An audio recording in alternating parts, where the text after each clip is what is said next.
Okay, so let's talk about the science of consciousness and how to use the principle of polarity.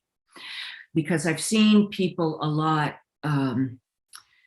do their light work, but the light work is going in a direction that is a little bit off key, and they don't understand why the results that they're getting are off key. Okay, so, and to be precise, I don't want to talk about the science of consciousness, of how people are measuring the neurons and where is it in the brain and all of that. No, I don't want to talk about measuring and how the engine is made. More, I want to talk about how you're driving the engine so you get to where you want to go.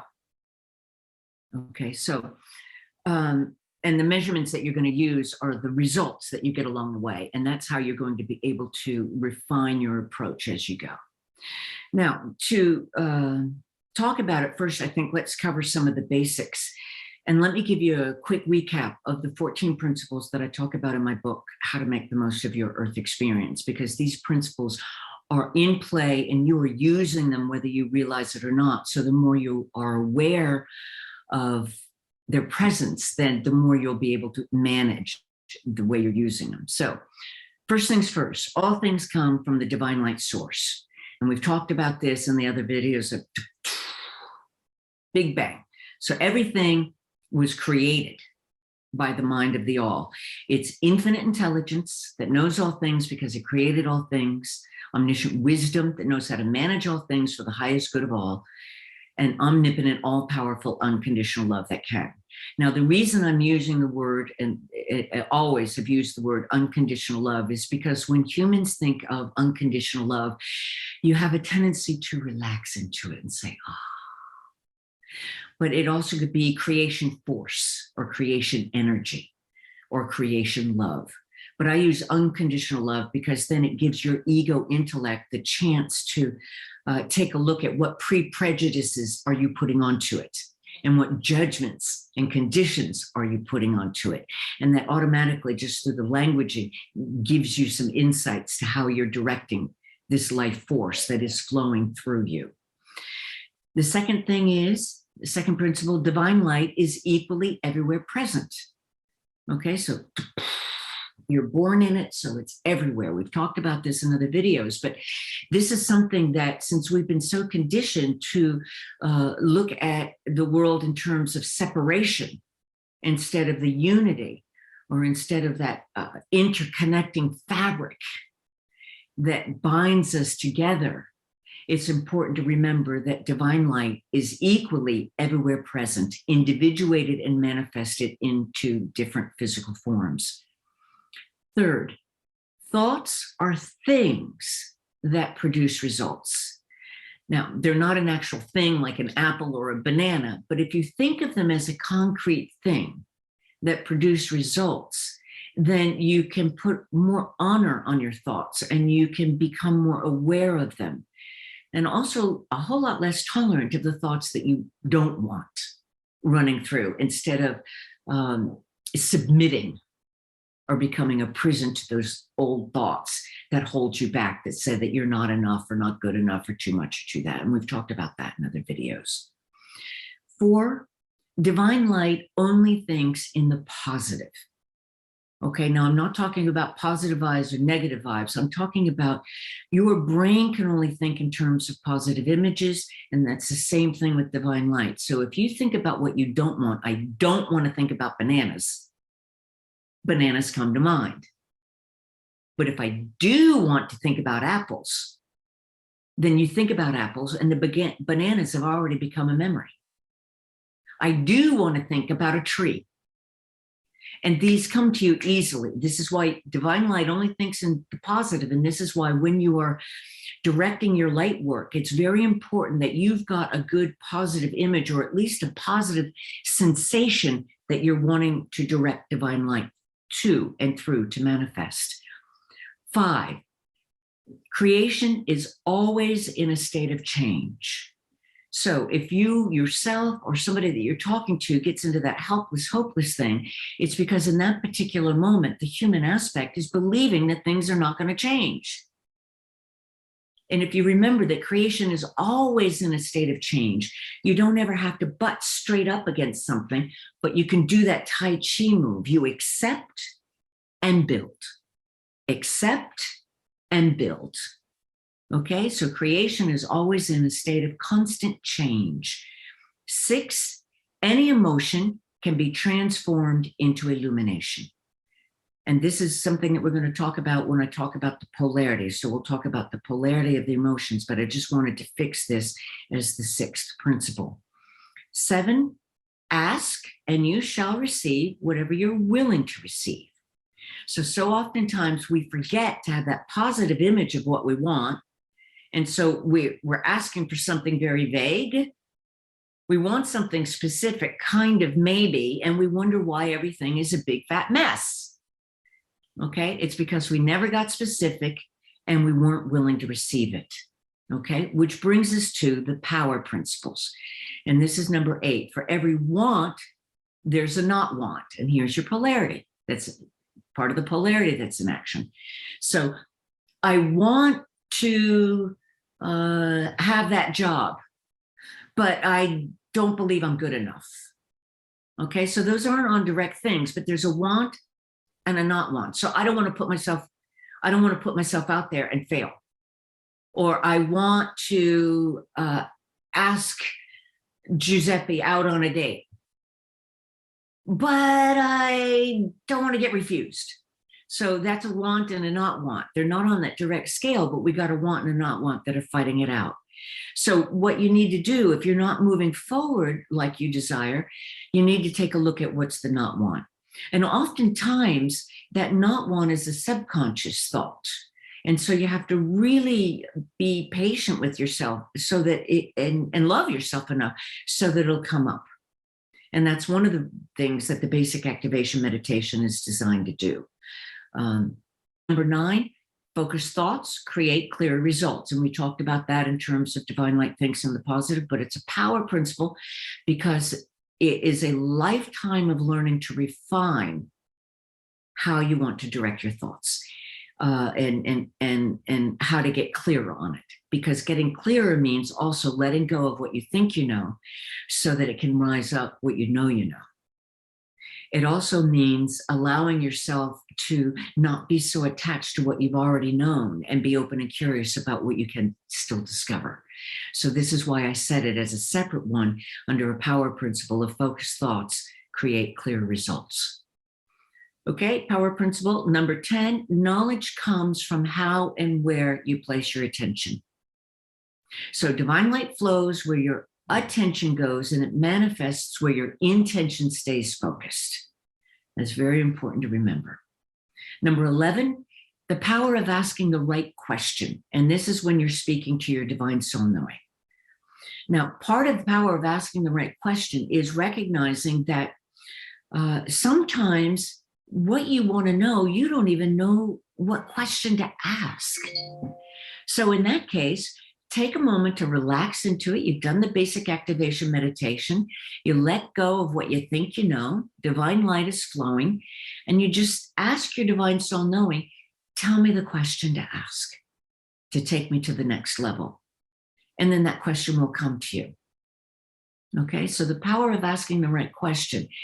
The other thing is, and this could be a whole book on its own right, when you get that yes or no response, the yes has the expansion, the no has nothing to it. You won't get any response whatsoever.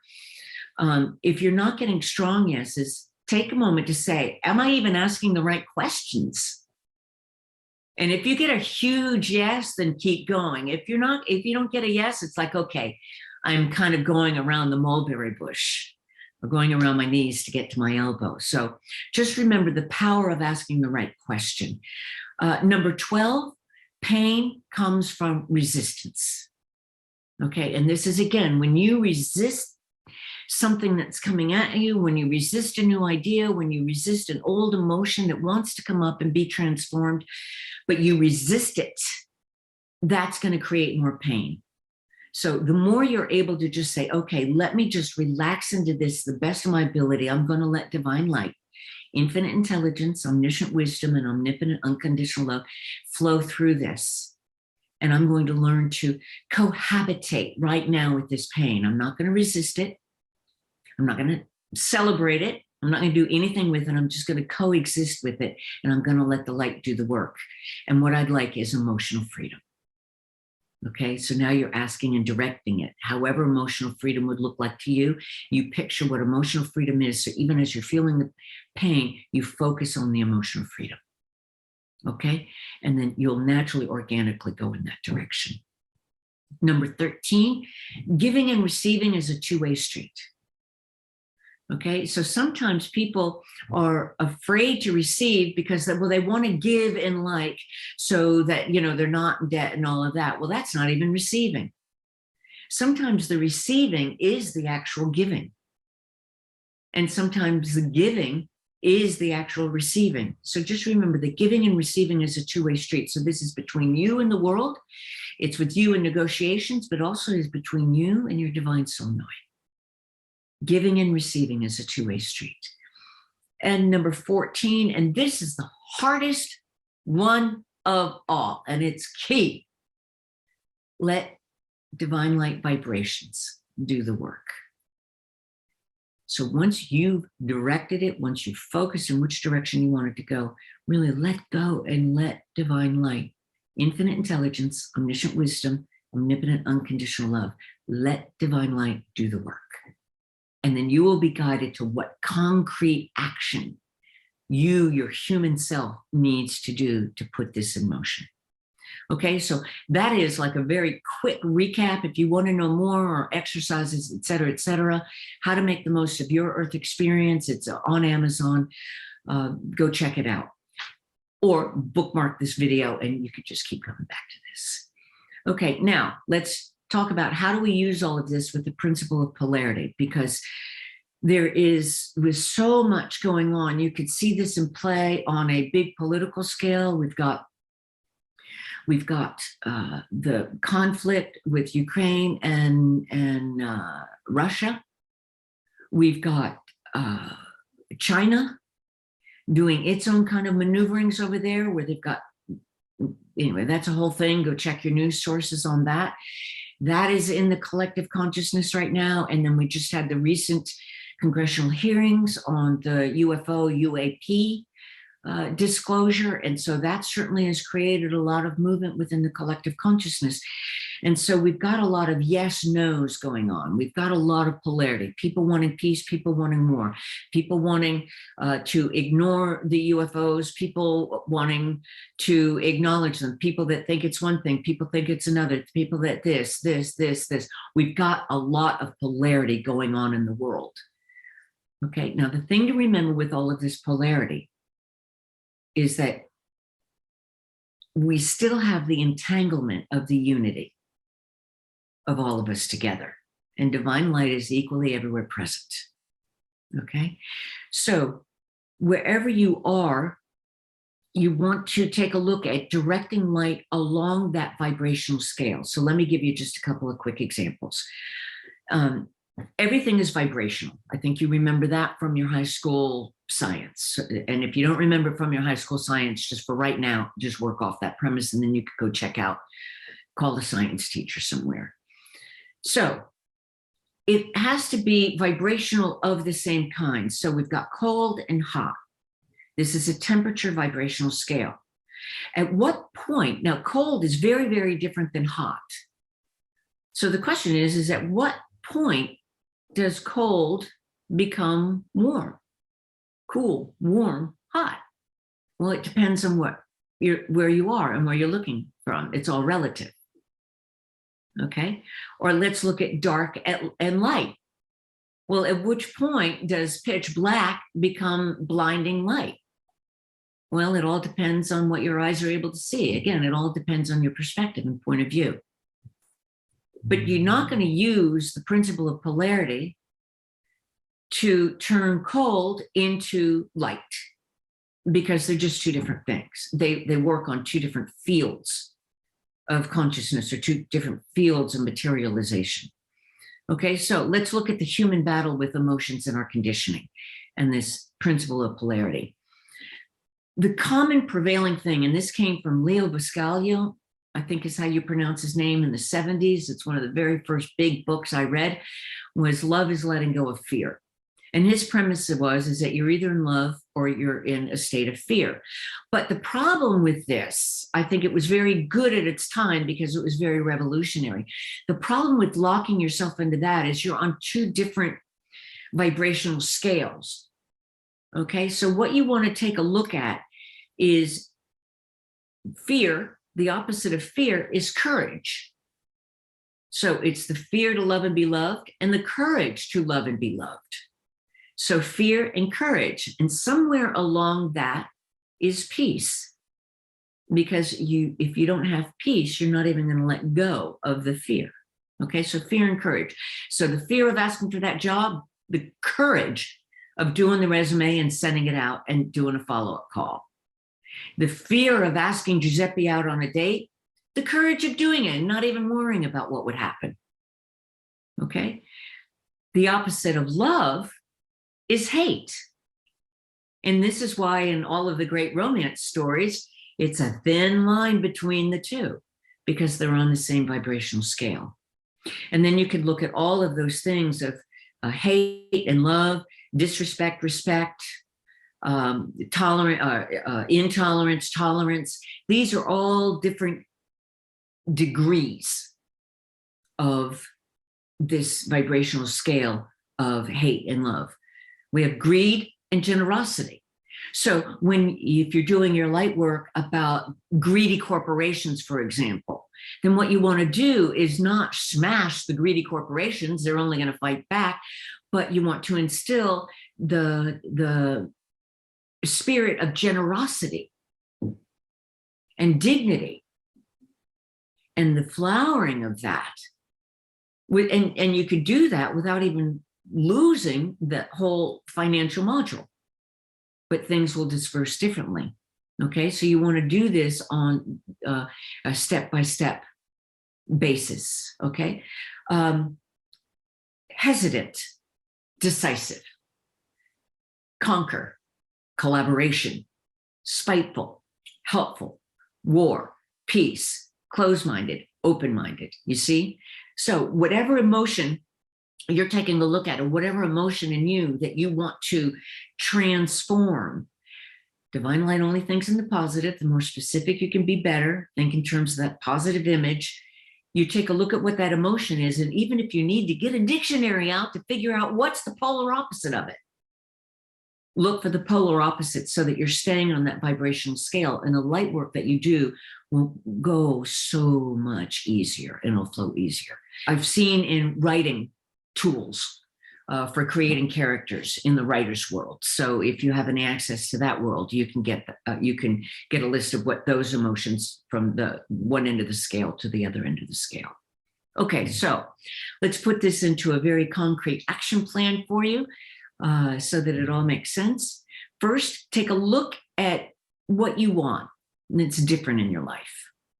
So you decide whatever it is. And you might start off with just being vague, and you might know right away. To be very concrete, you might want to take it into meditation. At the end of the basic activation meditation, you might want to just relax into your divine soul knowing. If your desire is to be taken to the next step of your divine soul consciousness and the next step of living your divine purpose here on earth, then you can just say, okay, I'm ready to go to, first of all, ask your divine soul, is on an ego intellect level, am I ready to go to the next level?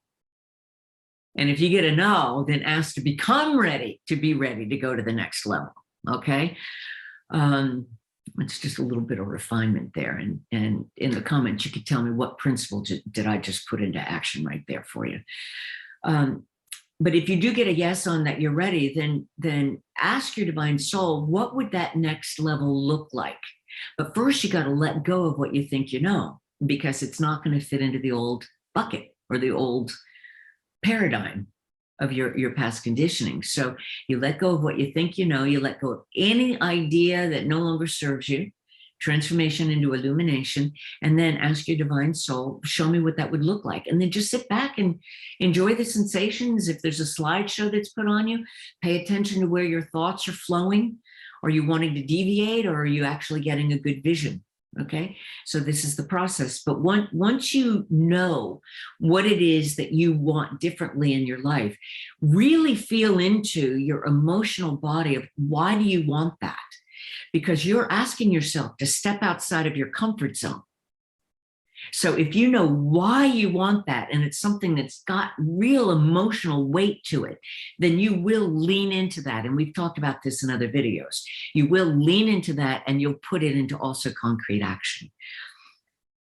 So once you have that clearly focused, take a look at what inside of you and your thoughts or your emotions is holding you back. Get specific with that emotional belief, and then write it down. And that's when you use the principle of polarity. You decide, this is where I am now. What's the opposite of that? Okay. And then once you know the opposite of that, you decide where you want to stop on that polarity scale. So hot and cold, I'm sure if you're in hot, you probably don't want to go to subarctic temperatures in a bathing suit. So I'd like to stop at 72 degrees, so whatever it is on that vibrational emotional scale, decide where you want to stop on that. Now, one of the things that I like to really focus on is some kind of emotional freedom, some kind of clarity of purpose, and some kind of courage to put it into action. So if that helps to focus your thoughts on deciding where you want to stop on that, I would seriously consider including one, or if not all three of those elements. And then do your basic activation, transformation into whatever it is that you decide to do. And then you ask your divine soul, what concrete action can I do today, right now, or today, to put this into action? And there you go. You're using the principle of polarity with all of the 14 principles of unconditional love, so that you can make the most of your earth experience, because you can. You're here for a reason. Let's get out and do it and speak our light. Thank you so much for listening, and thank you so much for being interested in learning on how to live your light more fully and freely with emotional freedoms that you haven't even yet begun to dream of. And that gives you the courage and clarity to live your divine soul purpose. Now, just so that I play well with the algorithms here on YouTube, be sure to like the video. Please leave me a comment, because I do love more two-way conversations, and subscribe if you want to stay in touch with any of the new material that I'm putting out there.